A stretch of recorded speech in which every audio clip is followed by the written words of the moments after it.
খলিলুর রহমান। খলিলুর রহমান বাংলাদেশের কূটনৈতিক অঙ্গনের এক উজ্জ্বল নাম। দীর্ঘ 4 দশকেরও বেশি সময় ধরে তিনি নিষ্ঠা, প্রজ্ঞা ও পেশাদারিত্বের সঙ্গে দেশকে প্রতিনিধিত্ব করেছেন আন্তর্জাতিক পরিমণ্ডলে।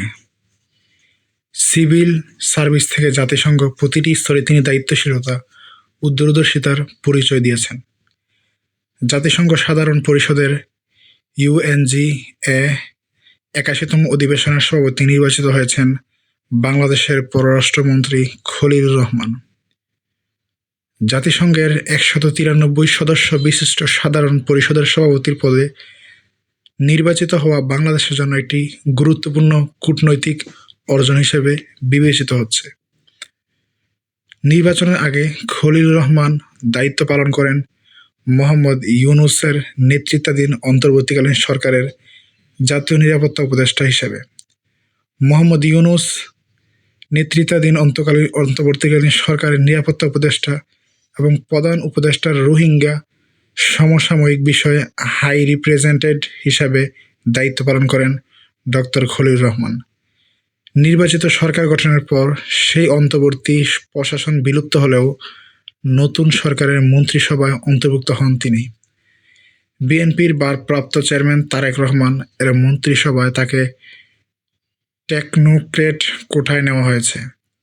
ডক্টর খলিলুর রহমান 1958 সালের 1 এপ্রিল ঢাকার নবাবগঞ্জ উপজেলার কাইলাইন ইউনিয়নের পাড়া গ্রামে জন্মগ্রহণ করেন।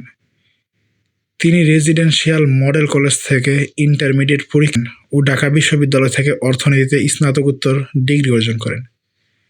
খলিলুর রহমান 1977 সালের বাংলাদেশ সিভিল সার্ভিস BCS নিয়মিত পরীক্ষায় প্রথম স্থান অর্জন করেন এবং একই বছর ঢাকা বিশ্ববিদ্যালয়ের অর্থনীতিতে ও MA পরীক্ষায় প্রথম শ্রেণীতে প্রথম হন। 1979 সালে বাংলাদেশ সিভিল সার্ভিস পররাষ্ট্র ক্যাডারে যোগদানের মধ্য দিয়ে তিনি তার কর্মজীবন শুরু করেন। 1980 থেকে 83 সালে তিনি যুক্তরাষ্ট্রের টাফটস বিশ্ববিদ্যালয় ও হার্ভার্ড বিশ্ববিদ্যালয়ে অধ্যয়ন করেন। সেখানে তিনি আইন, কূটনীতিতে MA এবং অর্থনীতিতে PhD ডিগ্রি অর্জন করেন। তার কর্মজীবনের শুরুতে দক্ষিণ এশিয়া বিভাগ এবং পররাষ্ট্র ব্যক্তিগত সচিব হিসেবে দায়িত্ব পালন করেন। 1985 সালে তিনি জাতিসংঘের বাংলাদেশের স্থায়ী মিশনে যোগ দেন। সেখানে তিনি জাতিসংঘ সাধারণ পরিষদের অর্থনৈতিক ও আর্থিক কমিটিতে বাংলাদেশের প্রতিনিধিত্ব করেন এবং স্বল্প উন্নত দেশগুলোর LDC মুখপাত্র হিসেবে দায়িত্ব পালন করেন। 1991 সালে তিনি জেনেভায় জাতিসংঘের বাণিজ্য ও উন্নয়ন সম্মেলনে আঙ্কোডাড বিশেষ উপদেষ্টা হিসেবে যোগ দেন। জাতিসংঘের দীর্ঘ 25 বছরের কর্মজীবনে তিনি অর্থনীতি, বাণিজ্য ও উন্নয়ন সংক্রান্ত বিভিন্ন গুরুত্বপূর্ণ পদে দায়িত্ব পালন করেন এই ডক্টর খলিলুর রহমান।